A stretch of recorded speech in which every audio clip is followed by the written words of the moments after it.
年肯定吃了不少苦，也怪不得你。先进去等你了。挺风范，别忘了。味道还不错，师尊还有吗？那么紧张干嘛？抱住我，逼我动手啊你！我的男人，你就要试。叶秋可谓是你最心爱的徒弟，我是有了。哭了，如果可以，也始终有一片柔软。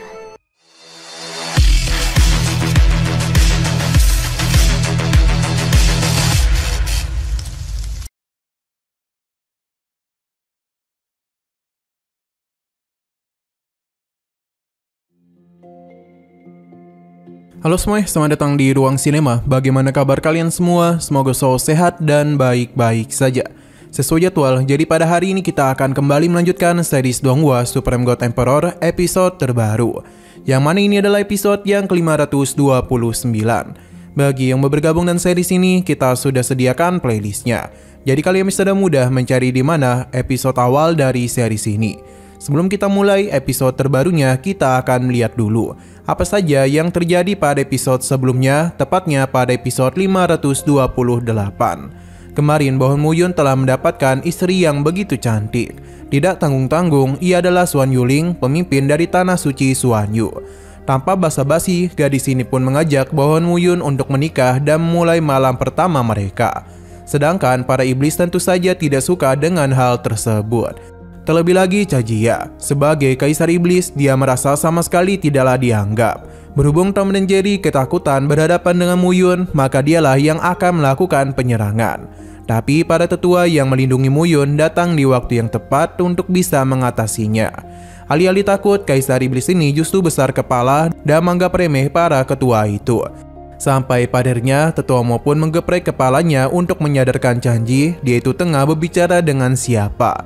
Selain itu, Mofan juga hadir di sini. Muyun pun segera memberitahunya kalau para bawahnya itu sama sekali tidak mengenali Mofan, yang membuat dia merasa begitu kesal dan sempat memberikan mereka hukuman. Sekarang kita akan melanjutkan episode terbarunya. Tetua Mo meminta Chaki untuk menarik mundur seluruh pasukannya, karena jika tidak, dialah yang akan menghukum mereka. Bagi Tetua Mo, sepertinya Kaisar 5 Elemen benar-benar peduli tentang hidup Muyun. Bagaimana tidak, dia itu telah mengutus Lotian dan Batian sebagai sosok yang siap melindungi Muyun. Terlebih lagi di sini juga ada kepala kuil Miao, yang sepertinya juga akan menjadi pelindung bagi Muyun. Ketua Miao tidaklah membenarkan hal tersebut, karena sebenarnya dia bersama Muyun tengah memiliki sebuah tugas, yakni mengirimnya kembali ke tempat di mana Muyun tinggal. Muyun lalu memberitahu Suan kalau ia pastinya tidak akan bisa tinggal lagi ke Tanah Suci Suan Yu. Namun sebelum Muyun selesai berbicara, Suan langsung memberitahunya. Suan langsung memberitahu kalau dia tidaklah keberatan jika harus tinggal di aliansi darah. Karena kemanapun suaminya pergi, dia akan ikut bersamanya. Mendengar hal ini tentu saja mengejutkan mereka. Sedangkan Muyun tidaklah terlalu mempermasalahkan hal itu. Mungkin malam ini mereka akan mengadakan pesta pernikahan untuk mereka berdua. Acara pernikahan pun langsung saja dimulai, di mana Muyun bersama yang lainnya dalam sekejap menyiapkan acara, di mana para ketua lainnya juga telah hadir untuk melihat kedua belah pihak mempelai. Melihat kecantikan yang Suan miliki membuat Muyun penasaran mengapa orang-orang dari Tanah Suci begitu tergesa-gesa dalam melangsungkan pernikahan. Xian Yuner tidak mau menjawab perkataannya karena dia itu masihlah kesal dengan kehadiran dari Jiuer. Sedangkan Wang Xinya merasa itu sangatlah wajar, karena Muyun berpisah begitu lama dengan mereka. Jadi tidaklah heran Muyun bisa bersama dengan Jiuer. Terlebih lagi dia itu sangatlah cantik. Xiao Yuner bukannya marah Muyun memiliki istri lagi, hanya saja dia itu cuma kesal karena Muyun tidak memberitahu mereka lebih awal. Muyun memberitahu kalau Jiuer merupakan sosok yang istimewa.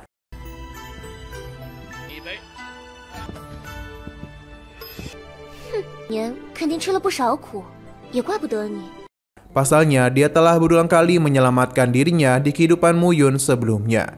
Jadi karena itulah, apapun yang terjadi, Muyun akan mengorbankan nyawanya untuk bisa melindungi Jiuer, demi bisa membalas apa yang terjadi di masa lalu. Karena dia juga harus membalas hutang budi.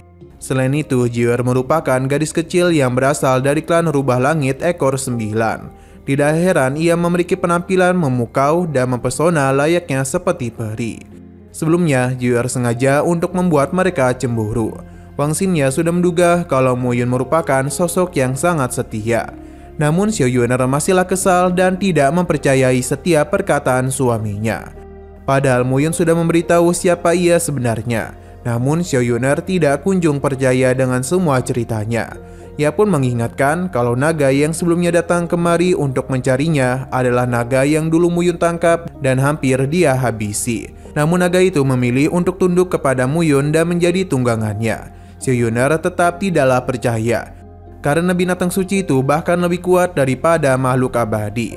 Jadi tidaklah mungkin suaminya bisa menaklukkan binatang suci. Mendengar tiga wanita ini tentu saja membuat Mu Yun merasa begitu pusing. Karena dia bingung bagaimana cara untuk mengatasi semuanya. Di saat Mu Yun tengah sibuk-sibuknya, pesta pernikahan ternyata sudah selesai. Suan langsung saja masuk ke dalam kamar mereka. Di sini Mu Yun memberikan sebuah ramuan untuk dapat membantu muridnya ini. Karena hanya itulah yang bisa dia lakukan. Sisanya akan ia serahkan kepadanya. Hanya saja Mu Yun meminta untuk berhati-hati. Karena bagaimanapun Suan adalah gadis suci yang sudah menahan diri sejak lama. Muridnya paham dan langsung saja meminum semua ramuan itu. Walaupun begitu dia masihlah agak gemetar sedikit. Setelah masuk, Suan pun memintanya untuk duduk di sampingnya. Baru saja duduk, Suan langsung saja bertindak begitu agresif, yang bahkan membuat Yiku begitu takutan karena ia seakan-akan hendak dilahap. Tanpa berlama-lama lagi, Suan langsung saja bertindak untuk dapat memulai malam pertama mereka. Hal tersebut dapat Mu Yun dengar dari luar. Ia pun memilih untuk pergi saja. 先进去等你了。挺风范，别忘了。味道还不错，师尊还有吗？那么紧张干嘛？抱住我，逼我动手啊你！我的男人，你就要试。 Xino berpindah ke tempat ketua Mo, yang mana tetuanya merasa ini memang adalah kesalahan dari mereka. Pasalnya mereka tidaklah tahu kalau Mu Yun memiliki orang-orang kuat di sisinya. Ketua Mo tidak ingin terlalu memperpanjang masalah, terlebih lagi putranya dan Mu Yun memiliki hubungan yang baik. Jadi dia menyarankan Mo Fan untuk seringkali mengunjungi aliansi darah. Berhubung dunia akan semakin kacau, maka mereka harus membentuk aliansi yang kuat juga. Cijia bersama kelompoknya juga telah ketua Mo ampuni. Baginya, dunia kecil yang dulunya nomor satu ini memang masihlah menjadi tempat untuk melahirkan bakat-bakat hebat. Jadi tidaklah heran mengapa ketua Mo menjadi sangat tertarik. Bahkan dia juga peduli kepada Mu Yun. Karena untuk menemukan tiga harta rahasia itu, mereka harus bergantung sepenuhnya kepada Mu Yun. Xino berpindah kepada Mu Yun yang berada di patung Raja Darah, di mana ia memberitahu kalau Yiku telah melangsungkan pernikahan dengan gadis yang cantik. Akhirnya Mu Yun juga telah berhasil mewujudkan satu keinginannya. Dengan gini Yiku telah menjadi pria sejati. Andai saja kehidupan setelah kematian itu ada, dia harap Raja Darah bisa menyaksikan pernikahan Yiku. Mu Yun sangat sedih karena dia sangat merindukan rekannya. Sesaat kemudian Jier pun datang, yang mana dia tahu betul kalau sosok ini sepertinya sangatlah penting bagi Mu Yun. Sebab ini bukanlah kali pertamanya dia datang di sini. Sebab ini bukanlah kali pertamanya dia kemari. Mu Yun membenarkan hal itu dan dia sangatlah ingin Raja Darah berada di sampingnya. Jier bisa merasakan kelembutan hati dari Mu Yun. Hanya saja di sini Mu Yun dikejutkan dengan sebuah ledakan kekuatan yang tak jauh berada di sana. Sepertinya Mu Yun tidak akan bisa minum dengan tenang pada malam hari ini, karena sesuatu yang besar akan terjadi. Mu Yun pun segera pergi membawa Jier, yang mana dia itu pun mulai mengingat sesuatu tentang Raja Darah. 叶秋可谓是你最心爱的徒弟，我是有了。哭了，如果可以，也始终有一片柔软。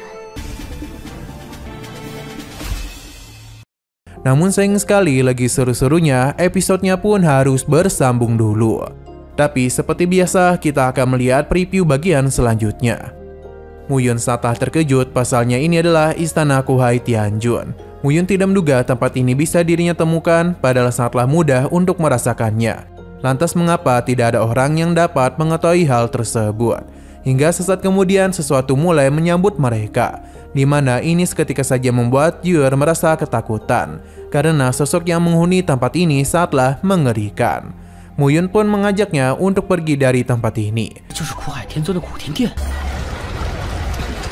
法阵也并非不可破。眼睛，门里有。Oke, sekian dulu pada video kali ini. Untuk video selanjutnya akan segera hadir. Jadi bagi kalian yang ingin mengikuti series ini, langsung saja klik subscribe dan aktifkan loncengnya. Terima kasih yang sudah menonton video sampai habis. Jika kalian suka pada video ini, klik like dan share ke teman-teman kalian tentang channel ini. Dan ditunggu aja kelanjutannya. Oke, sampai jumpa di video selanjutnya.